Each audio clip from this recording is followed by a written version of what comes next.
پاک فوج ڈر گئی۔ کیا کیا ہے اس فوج نے اب تک اس امت کی خاطر؟ ایٹم بم بنا تو لیا پر چلانے کی ہمت نہیں ہے اس فوج میں۔ دہشت گردی کے پیچھے کون ہے؟ ہمارے ٹیکسوں پہ پلنے والی فوج ہماری مرضی سے کیوں نہیں چلتی؟ امریکہ سے ڈالر لے کے لڑنے والی فوج اپنوں کو مار رہی ہے۔ فتنہ پرور یا فسادی کون ہیں؟ اور تم اللہ کی راہ میں ان لوگوں سے لڑو جو تم سے لڑتے ہیں، مگر زیادتی نہ کرو کہ اللہ زیادتی کرنے والوں کو پسند نہیں کرتا۔ ان سے لڑو جہاں بھی تمہارا ان سے مقابلہ پیش آئے، اور انہیں نکالو جہاں سے انہوں نے تمہیں نکالا ہے، اس لیے کہ قتل اگرچہ برا ہے مگر فتنہ اس سے بھی زیادہ برا ہے۔ سورہ البقرہ۔ اس آیت کریمہ سے ان لوگوں سے لڑنے کا حکم دیا گیا جو تمہارے ساتھ لڑیں، لیکن ساتھ ہی یہ حکم بھی دیا گیا کہ زیادتی مت کرنا۔ اللہ زیادتی کرنے والوں کو پسند نہیں کرتا۔ یہاں ان لوگوں کی آنکھیں کھل جانی چاہیے جو ایٹم بم پر اور فوج پر تنقید کرتے ہیں کہ یہ بنا تو لیا لیکن ان سے چلایا نہیں جاتا۔ طرح طرح کی باتیں بنانے والے یہ نہیں سمجھتے کہ اس کے چلنے سے کفر کے ساتھ ساتھ انسانیت بھی تباہ ہوگی۔ دوسری بات، انہیں وہاں سے نکالو جہاں سے انہوں نے تمہیں نکالا۔ ہمیں کہاں کہاں سے نکالا گیا؟ ہمیں فلسطین سے نکالا گیا، ہمیں کشمیر سے نکالا گیا، ہمیں افغانستان سے نکالا گیا، ہمیں عراق سے نکالا گیا۔ فلسطین ہم کھو چکے ہیں، عراق کو اسرائیل امریکہ نے تباہ کر دیا، لیکن عرب ممالک تماشا دیکھتے رہے، بلکہ یہودیوں اور امریکہ کا ساتھ دے رہے ہیں کہ شاید ہم بچ جائیں۔ لیکن یہ آگ جو مشرق وسطیٰ میں بڑکی ہے یہ سب کو راکھ کر دے گی۔ یہ غلط فہمی میں پڑے ہوئے ہیں۔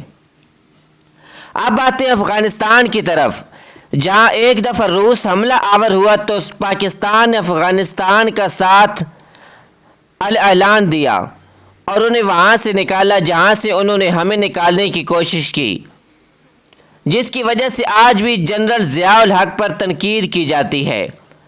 پھر امریکہ اور نیٹو آئے۔ اب پاکستان نے براہ راست افغانستان کا ساتھ دینے کے بجائے امریکہ سے دھوکہ دہی سے کام لیا، کیونکہ امریکہ یہ جنگ ہر صورت لڑنا چاہتا تھا۔ اس سے پہلے وہ عراق تباہ کر چکے تھے اور فتح کے نشے میں چور تھے۔ یہی موقع تھا ان سے مقابلہ کرنے کا اور انہیں افغانستان کے پہاڑوں میں غرق کرنے کا۔ پھر دنیا نے دیکھا کہ امریکہ کا غرور خاک میں مل گیا، اور جس پاکستان کو امریکہ کے اتحادی کہا جاتا تھا اسی پاکستان کو شکست کی وجہ قرار دیا گیا۔ لیکن یہ شیطان کے پیروکاروں کو بہت دیر بعد سمجھ آئے کہ ہمارے ساتھ ہوا کیا ہے۔ وہ امریکہ جو پاکستان کو تورا بورا بنانے کی دھمکیاں دیتا تھا، اسی سے مذاکرات کے بھیک مانگنے لگا۔ اب رہ گیا کشمیر اور ہندوستان، جہاں سے ہمیں نکالا گیا۔ انشاءاللہ بہت جلد معرکہ حق و باطل میں اس کا فیصلہ بھی ہونے والا ہے۔ اس سے پہلے دنیا کو باور کروایا جا رہا ہے کہ ہم پرامن طریقے سے اس مسئلے کا حل چاہتے ہیں، لیکن چونکہ ایسا ممکن نہیں تو جب جنگ ہوگی تب الزام ہندوستان پہ آئے گا۔ یہ ہماری اخلاقی فتح ہوگی۔ اب ذرا ایک نظر شام، یمن، لیبیا اور دیگر ممالک میں ہم نے اپنے آپ کو خود تباہ کیا۔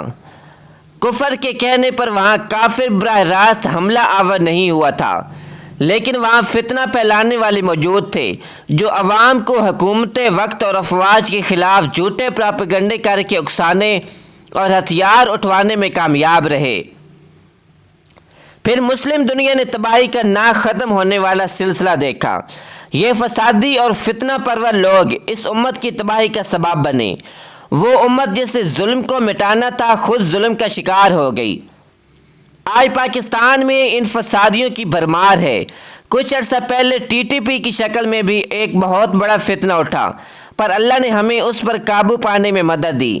اب بھی بہت سے لوگ عوام میں فوج کے خلاف نفرت بھر رہے ہیں اور انہیں اکسا رہے ہیں۔ کبھی اسی فوج پہ مدارس کی ترویج کی وجہ سے تنقید کی جاتی ہے، کبھی افغان طالبان کی مدد کرنے کی وجہ سے۔ مذہبی طبقے کو یہ سکھایا جاتا ہے کہ فوج اسلام دشمن ہے، جبکہ سیکولر طبقہ یہ سمجھتا ہے کہ فوج نے ہی پاکستان میں لاکھوں مدارس کو قائم کیا۔ کبھی فرقہ واریت کی آگ بھڑکائی جاتی ہے اور اس کا رخ فوج کی طرف موڑ دیا جاتا ہے، کبھی لسانیت پرستی کی آڑ میں فوج پر تنقید کی جاتی ہے، کبھی بادشاہ خانوں کی طرف سے یہ کہا جاتا تھا ہم دیکھیں گے تم سرخ آندھی روس کو کیسے روکو گے، پھر یہ کہا گیا پاکستان کو پرائی جنگ میں نہیں پڑنا چاہیے تھا، پھر یہ کہا گیا یہ جو دہشت گردی ہے اس کے پیچھے وردی ہے اور پاک فوج 70% بجٹ کھاتی ہے، لیکن دہشت گردوں کو تو روک نہیں سکتی۔ جب ان دہشت گردوں کے خلاف آپریشن کیا گیا تب کہا گیا پاک فوج تو کلمہ گو مسلمانوں پر ہتھیار اٹھاتی ہے اور اپنے لوگوں کو مارتی ہے۔ پھر کہا گیا پاکستان نے امریکہ کو اڈے دے دیے اور مسلمان بھائیوں کو مروایا، لیکن افغان طالبان اور امریکہ نے ان فسادیوں کا موقف ان کے منہ پر دے مارا۔ اب یہ کہا جا رہا ہے کہ پاک فوج جہاد کرنے والوں پر پابندیاں لگا رہی ہے۔ پہلے کہا جاتا تھا کہ پاک فوج انڈیا میں دہشت گرد بھیجتی ہے، اب یہ کہا جا رہا ہے کہ پاک فوج ہندوستان پر حملہ نہیں کرتی۔ یہ فوجی ڈرتے ہیں جب یہ جنگ ہوگی تب کہا جائے گا اسے مذاکرات کے ذریعے بھی حل کیا جا سکتا تھا۔ فوج تو بجٹ کھانے کے لیے اور پاکستان کے حالات خراب کرنے کے لیے جنگ میں کود گئی۔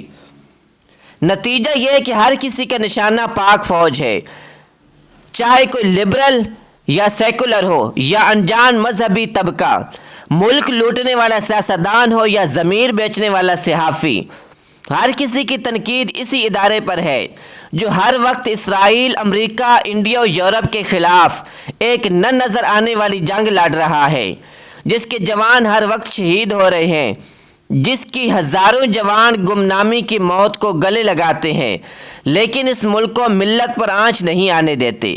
وہ جانتے ہیں اگر ذرا سی بھی کوتاہی ہوئی تو ہم شام اور عراق سے زیادہ تباہی کا شکار ہوں گے، ہمیں نوچ کے کھا جائیں گے یہ امن کے دائی، اور یہ امت ہماری تباہی کا تماشا دیکھتی رہے گی۔ لیکن ہم فتنہ پرور بھی ہیں اور احسان فراموش بھی، ہم جلد باز بھی ہیں اور منافق بھی، ہم جھوٹ پر اندھا دھند یقین کرنے والی اور کفر کی چالوں سے ناآشنا قوم ہیں۔ ہم ابھی تک نہیں سمجھ سکے کہ ملکوں کو تباہ کیسے کیا جاتا ہے، حالانکہ ہم نے خود انہیں تباہ ہوتے دیکھا ہے، لیکن ہم نے شاید تباہی اپنے دروازوں پر دستک دیتے ہوئے نہیں دیکھی۔ ہم بے فکر اس لیے ہیں کہ یہ تباہی ہمارے اپنے گھروں سے دور ہے، اور ہمیں یہ بھی یقین ہے کہ یہ تباہی ہمارے گھروں تک نہیں پہنچے گی انشاءاللہ، کیونکہ اس وطن کے بیٹے اس کے آگے ڈٹ کے کھڑے ہیں۔